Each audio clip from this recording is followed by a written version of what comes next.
Ayer ya se había tocado esta situación del retiro de los ministros, bueno, la renuncia de estos ministros que, bueno, de alguna manera no quieren renunciar bueno, no querían renunciar a su haber de retiro. En Diario Basta hicimos un pequeño ejercicio solamente de lo que es la cuestión de su fondo de ahorro.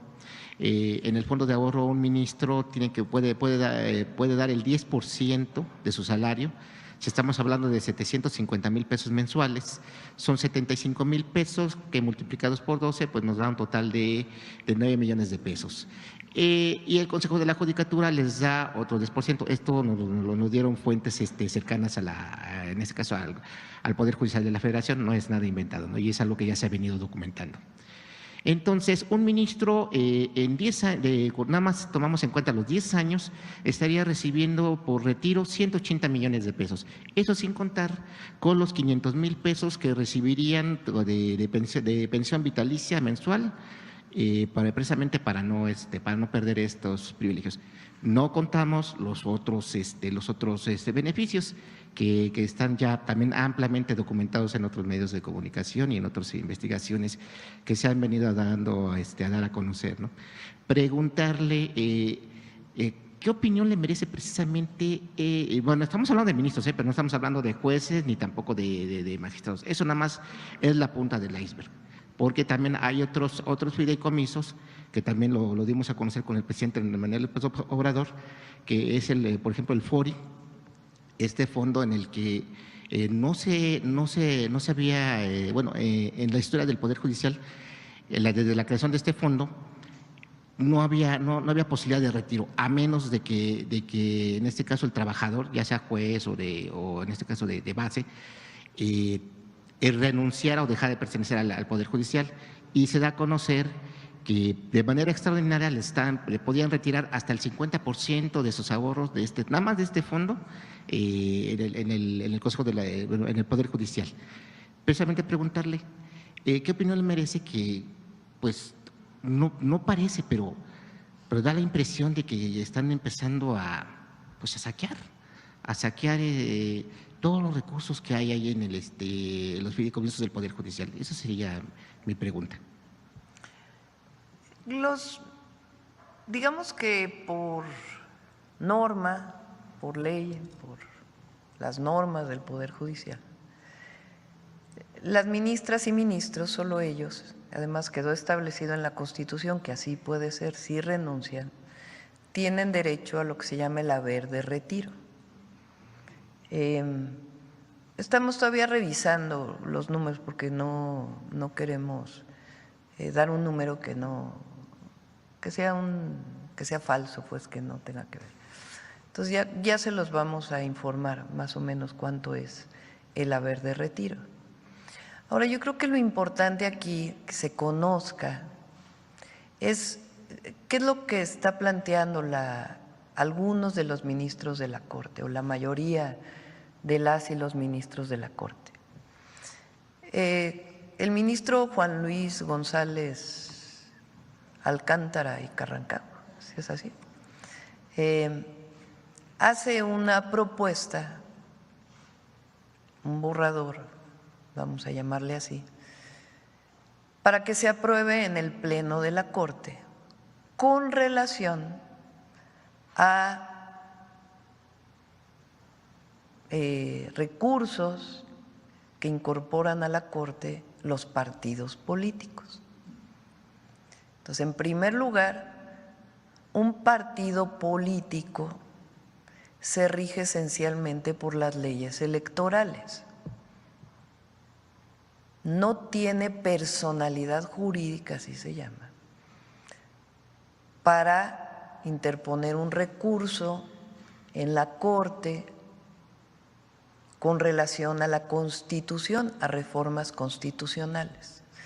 Ese es el primer problema que nosotros hemos mencionado. Un partido político lo puede hacer al Tribunal Electoral, pero no a la Corte. Eso dice la ley, la Constitución. Entonces, aceptan los recursos de los partidos. Primer problema. Ahora, ¿qué dice? ¿Cuál es la propuesta que hace este ministro? dice, de la reforma al Poder Judicial, que ya fue aprobada, porque no reconoce que haya problemas en la aprobación, en el procedimiento. Dice que estuvo bien el procedimiento. Dice, de esa reforma que se aprobó, les sugerimos lo siguiente: que se elijan por voto popular a las y los ministros, pero no a los magistrados y a los jueces. Y sobre eso ponemos la renuncia, los 8 ministros y ministras. ¿Una especie de moneda de cambio? No, no lo voy a calificar. Les estoy dando lo que dice y es importante que se lea. Entonces, ese es, digamos, el marco en el que se da. ¿Cuál es el planteamiento que no hace la presidenta, sino la Constitución? A ver, pongan el artículo 135 de la Constitución. La Constitución dice que los únicos que pueden reformar la Constitución son la mayoría calificada de la Cámara de Diputados, la mayoría calificada del Senado y la mayoría de los congresos, a través de un procedimiento. En ningún lugar la Constitución dice: la Corte puede legislar sobre las reformas constitucionales. Entonces, por eso el día de ayer yo planteé, más allá del monto del haber de retiro, a ver si estos 8 ministros y ministras están dispuestos a violar el artículo 135 de la Constitución.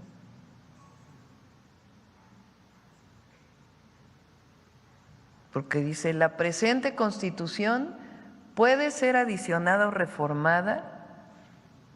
Para que las adiciones o reformas lleguen a ser parte de la misma, se requiere que el Congreso de la Unión, por el voto de las 2/3 partes de los individuos presentes, acuerden las reformas o adiciones y que éstas sean aprobadas por la mayoría de las legislaturas de los estados y de la Ciudad de México.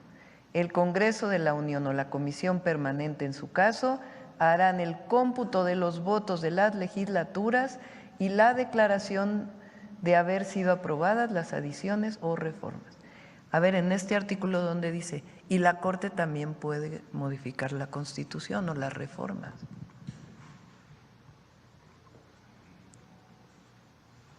Entonces, parece que ellos van a tomar una decisión el martes. Pero el asunto aquí, porque dicen que la presidenta es una autoritaria, que es antidemocrática, que nosotros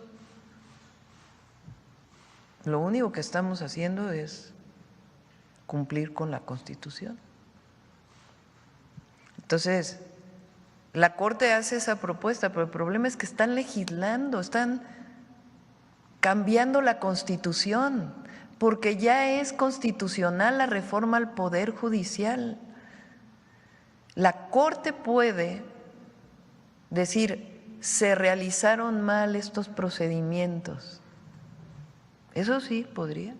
O sea, el procedimiento con el cual se cambió, pero eso no dice la propuesta del ministro Alcántara. Lo que dice es: les hago una nueva propuesta de constitución, de reforma al Poder Judicial. Entonces, ¿quiénes son los autoritarios? O sea, 8 personas